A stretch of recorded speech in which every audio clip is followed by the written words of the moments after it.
But getting back to your background, your grandfather was a missionary in Istanbul. Actually, it was my grandmother.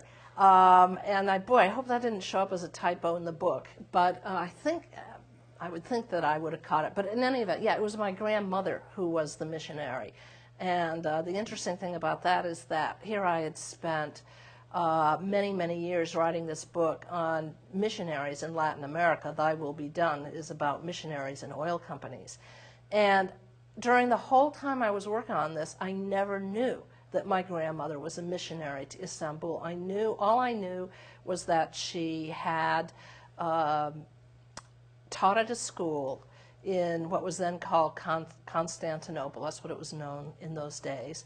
And that she taught biology. She had graduated from Smith College in 1897. Then she'd gone on to get a graduate degree at MIT. That's fairly unusual in those days. And by 1899, she'd been sent to Turkey. And I didn't even know the dates. I had to do some research. And I did find out that she was there teaching at what was called the American College for Girls. It was situated on the Bosphorus, which is the major waterway that connects Europe to Turkey. Turkey is very strategically located. Part of it's in Europe and part of it's in Asia. And it was there, she was there at the very time that the Germans were starting to develop very strong relations with the Sultan of Turkey. And it was all around what was called the Berlin to Baghdad Railroad. And the plan was to build a railroad from Berlin and take it through Turkey. Turkey at the time controlled all of the Middle East through the Ottoman Empire. So the fact that this European power was nosing around, developing ties with the guy that controlled all the Middle East and was planning to build a railroad that would go all the way to Baghdad, had other foreign powers very, very nervous, including British, who had just discovered oil in Iran. And so, so I found out that my grandmother was there at a very important period of time. I suspect that her husband knew about this railroad. He was a lumber merchant. I was never able to figure out whether, did I say her husband? I meant her father. He may have sold wood to Germany to build the railroad ties. That I've never been able to figure out. But there she was. And I did research on the missionaries. They were watching the Germans very carefully, as was everybody. And one of the points that few people understand is that one of the great prizes of World War I, which of course defeated the Germans, which had allied with the Turks, one of the great prizes was the oil of Mesopotamia, namely the oil of Iraq. It's not often discussed in the history books. Which religious denomination was your grandmother represent? She was a Congregationalist, and in those days the Congregational Church was very big in missionary activity. So if, as you had said, what's our U.S. aid doing over there? Well, missionaries were paving the way for business. That missionaries are often, they're the first scouts. They go in there, they try to win over hearts and minds. In some cases, they will try to pacify indigenous people. In other cases, such as here in Turkey, they would educate them, and that would win over the goodwill of the people who had been educated, the elites. And that certainly worked as a strategy for the... Like the Spanish in South America. Oh, yeah. I mean, there's variations to the theme, but there's always the ulterior motive, what's in it for us as an imperial power. And the United States was just getting off the ground in the Middle East through Turkey, and there was my grandmother right in the heart of it. It's ironic that Constantinople was the capital of the Eastern Roman Empire from about 300 A.D. up until 1500 A.D. And that was the bastion of Christianity. Yes. That held off against the Islamic advance from the south. And now, and then your grandmother ends up in that bastion of Christianity, bringing in as a Christian missionary bringing them Christianity. Yes, and one of the things, I've done a lot of research on this. I've been trying to get the book published, actually. Because what I do, with my husband and I have been working on a book on the origins of U.S. involvement in the Middle East. And the idea is to trace it through my family.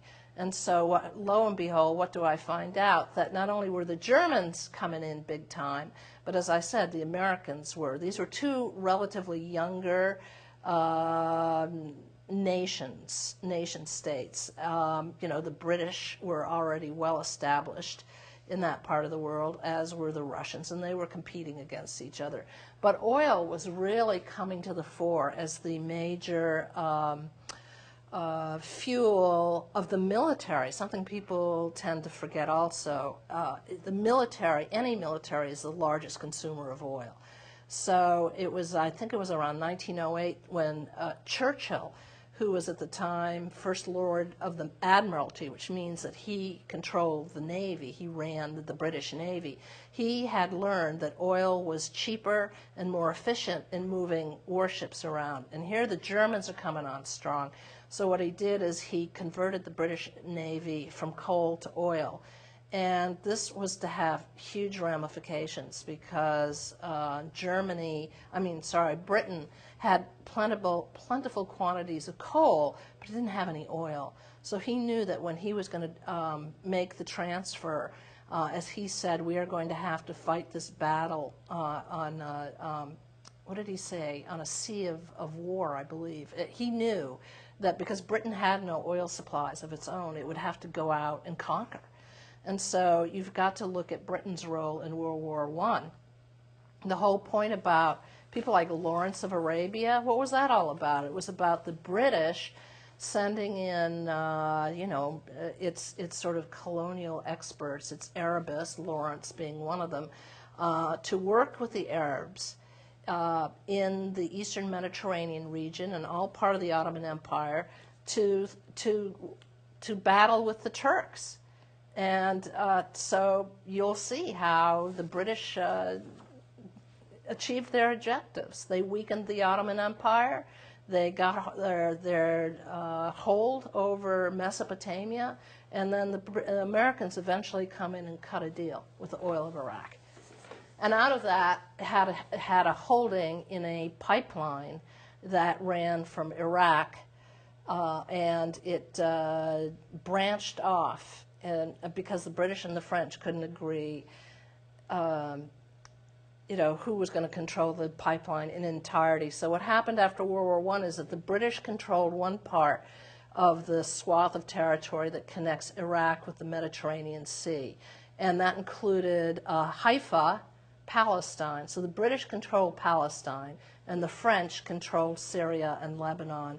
And each country had a branch of the pipeline carrying Iraq oil for outlet to the Mediterranean. You've got to get out a map, because once you look at a map, you begin to realize, especially if you follow pipelines, that you can't look at these countries in isolation of each other. They're all connected, and by the time I get to the Middle East first in the mid-60s and then the mid-70s, Beirut was called the crossroads to Middle East. But what I really learned is that Beirut was the crossroads to Middle East oil, and that it was much more strategically important.